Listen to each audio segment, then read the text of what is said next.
My parents said they couldn't pay rent, so I sent them $2,000 monthly. One day, I saw them posing with my sister in front of a brand new Tesla. Hiding, I heard Mom laugh. I'll buy it with her money. She'll never notice. My sister giggled. She's the perfect ATM. That moment, I cut them off. Now they can't even afford to charge it. My parents claimed they couldn't cover the rent, so I started sending them $2,000 every month. One day, I saw them posing for photos with my sister in front of a brand new Tesla.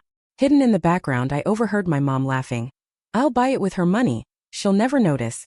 While my sister chimed in, she's the perfect ATM. That was the moment I decided to cut ties. Now they can't even afford to charge that car. Margaret Williams wrapped up the day's figures at her desk in a Chicago high-rise. Over the past 5 years, she had built a reputation as one of the top accountants and secured a solid job advising major companies. Yet, like many days, her thoughts wandered to her parents back in Denver. This quarterly report is excellent, Margaret, her boss Thomas said as he patted her shoulder. Thank you, Thomas. It took time, but I'm happy with the results, she replied, smiling despite her phone buzzing with a message. It was from her mom. Maggie, the money's a bit late this month. Our heater broke and we need repairs. The nickname Maggie always took her back to childhood, a time when her parents only used it when they needed something. Margaret remembered how her younger sister Brittany was always the golden child. She was 8 when Brittany was born. A baby with blonde curls and blue eyes adored by their parents. Her father John called her our little angel, and her mother Carol spoiled her endlessly. Shoving the memory aside, Margaret texted back, I'll send the money today. Sorry to hear about the heater. She logged into her online banking and transferred the usual $2,000, a large chunk of her salary, but to her it was just a way to help when her parents claimed they'd run out of retirement funds. After work, Margaret returned to her modest one-bedroom apartment. It wasn't fancy, but it was clean and peaceful. As she prepared a simple dinner, memories of her childhood flooded back. Modest birthday gifts compared to her sister's, missing her own graduation because it clashed with Brittany's dance recital. Yet, she still loved her family, and when they fell on hard times, she never hesitated to support them. While heating her dinner, her phone rang. It was Brittany. Maggie, Brittany's cheerful voice said. I heard you sent money. You're the best sister ever. You're welcome, Brittany, Margaret replied calmly. I'm glad I can help. You're always so reliable, Brittany continued. By the way, have you seen my new Instagram? I started a fashion blog and I'm gaining followers. Margaret smiled.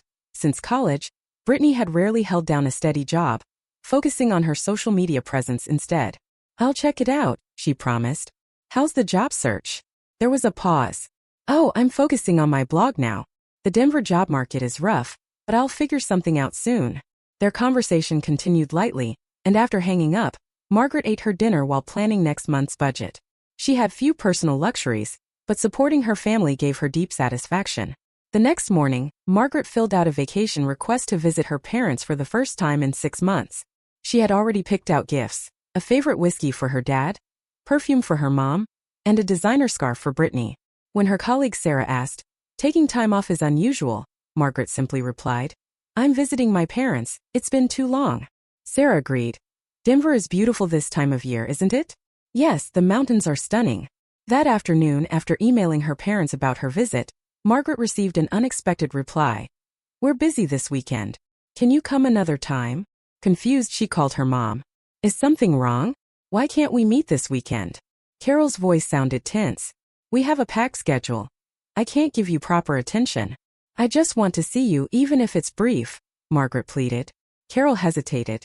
Is there something you're hiding? Of course not. Carol raised her voice slightly. We're just busy. But if you insist. All right, come as planned. Margaret ended the call feeling uneasy. Why were they avoiding her visit? On the flight to Denver, Margaret stared out the window. As a child, she'd imagined stories in the clouds, but now the clouds offered no comfort. Arriving at Denver International Airport, she picked up her rental car and drove toward her childhood home. The familiar sights of Denver, the mountains, the blue skies, and nostalgic streets, warmed her heart. Yet on her way, she witnessed a shocking scene. Her parents and sister stood in front of a luxury car dealership. Margaret pulled over, donned her glasses, and peered closer. There they were. Her parents and Brittany posing in front of a shiny new Tesla. Her heart pounded as she remembered the phrase, "We've run out of retirement funds." Surely there was another explanation.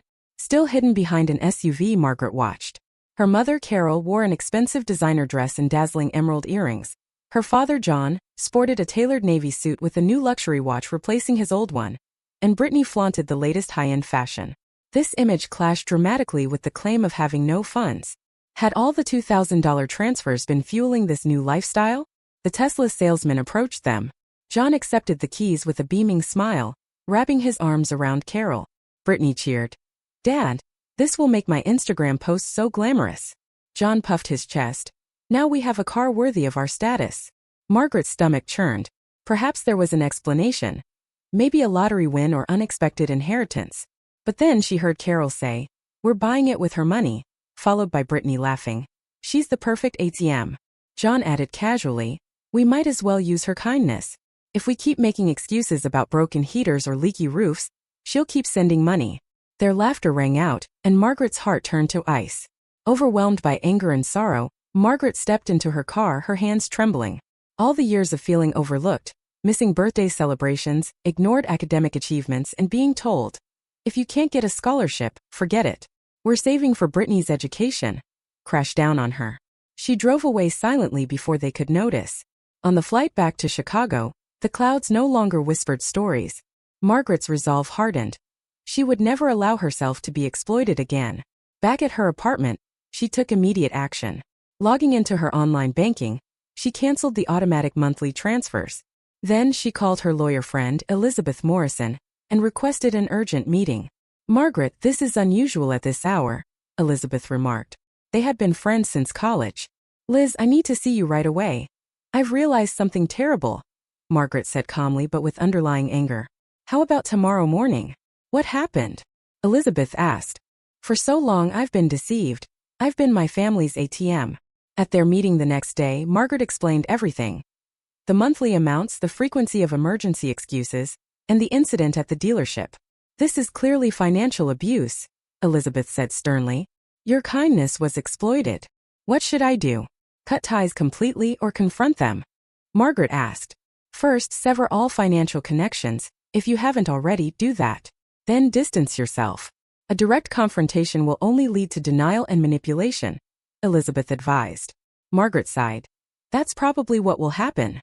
Send a brief message explaining that you've stopped supporting them, and avoid further discussions," Elizabeth recommended. Before leaving the office, Margaret sent a message to her parents and Brittany. No more money transfers. The family ATM was now closed. The moment she pressed send, she felt a flicker of freedom, though her heart was still wounded. Less than 10 minutes later, her phone rang with her father John's number. She declined the call and silenced her phone. Following Elizabeth's advice, Margaret took additional steps. She set up an automatic folder for all incoming emails from her family, and even added their numbers to her block list. "This should bring some peace," she assured Elizabeth during a quiet dinner at her apartment. "Once the money stops flowing, they'll panic, especially with that Tesla loan looming." The next morning, her company's receptionist called. "Miss Williams, your parents have been calling repeatedly." "Thank you, Jessica," Margaret replied calmly. "For personal reasons, I don't want to speak with them. If they call again, please give them my lawyer Elizabeth Morrison's contact info." Though the receptionist seemed puzzled, she agreed. That afternoon, Margaret received another message from her mother. Carol sent an email from her work address to Maggie. "What's happening? Why can't we reach you? If this is about money, there might be a misunderstanding. Please call me right away. I'm worried." She then forwarded the message to Elizabeth, asking for a calm legal response. 20 minutes later, Elizabeth replied, "Mrs. Carroll, this is Elizabeth Morrison, the attorney for Margaret. All future communications with Margaret will be handled through my office." Margaret witnessed what happened at the Tesla dealership in Denver, and her decision to cut off financial support comes directly from that incident. "If you have any questions, please contact my office." Margaret approved and sent the response. At least now her parents would understand what she knew. That evening, a stream of text messages arrived from Brittany, from a new phone number. Margaret read them but didn't respond. Instead, she blocked the new number. The next morning, she deactivated all her social media accounts, putting her mental health first. "Am I doing the right thing?" she asked Elizabeth a few days later over lunch. "Sometimes I feel like I'm being too harsh," Margaret admitted. Elizabeth's expression turned serious. "You've been exploited for years. Setting boundaries is self-defense, not punishment. The moment they treated you like an ATM, the family trust was broken." Margaret picked at her salad silently. But they're my family. That's exactly why this break is necessary. True reconciliation can only happen once they admit their mistakes and show genuine remorse. About 3 weeks after ending her support, Margaret was at the office when their mutual friend Linda sent a message. Brittany is making a scene on social media. Check it out. Driven by curiosity, Margaret reactivated her account to view her sister's Instagram. In the first post, Brittany appeared with a sorrowful expression and a long caption. My sister suddenly cut off all aid, and our parents are now struggling financially. How can a blood sister abandon her aging parents? Please send prayers and support. The next post showed a photo of their parents' house with the caption. They might even lose this house. My sister earns millions yet refuses to help. Margaret couldn't help but smile bitterly. She wasn't making millions. In fact, she was dipping into her own savings to support them. Browsing through the comments, she noticed many of Brittany's friends questioning or criticizing her version of events. Margaret put her phone down and exhaled deeply. Lies always come out eventually, she whispered. That night, on Elizabeth's recommendation, Margaret met with Dr. Julia Chan, a counselor who specialized in family issues. At the end of the session, Margaret asked, "Did I do the right thing?" Dr. Chan replied slowly, "Instead of thinking in terms of right or wrong, consider what's necessary for your health and well-being. Sometimes, strict boundaries are needed to break a long-standing pattern of exploitation." Margaret took those words to heart. A month after stopping her support, Elizabeth contacted Margaret again. "I heard from the Tesla dealership. Your parents are missing loan payments. They've been trying to contact you, but I've blocked their calls." Margaret replied calmly, "I see."